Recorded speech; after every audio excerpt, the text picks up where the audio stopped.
আষাঢ় মাস পড়েছে, থেকে থেকে বৃষ্টি হচ্ছে, ঝমঝম রিমঝিম বৃষ্টি। এই বৃষ্টি সবাই ভীষণ উপভোগ করছে।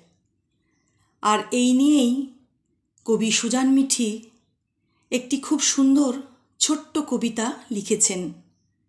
কবিতাটির কিন্তু কোনো নাম নেই। আমি এই কবিতাটি পাঠ করব। চুল ভিজিয়ে বলল আষাঢ়, গান ধরত জুঁই, তোর সুরে আজকে আমি আমার প্রেমিক ছুঁই। জুঁই বলল, শোনাতে পারি, তুমি নাচো যদি। নাচতে হবে, নাচতে হবে, রব তুলল নদী। বলল আষাঢ়, আজ সারা রাত ভেজো আমার নাচে।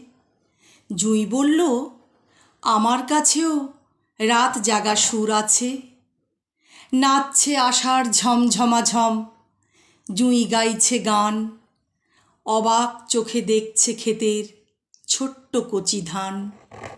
নতুন দাদার নতুন বউ বলল দাদার কানে, নতুন সোহাগ দেব তোমায় আজ আষাঢ়ি স্নানে।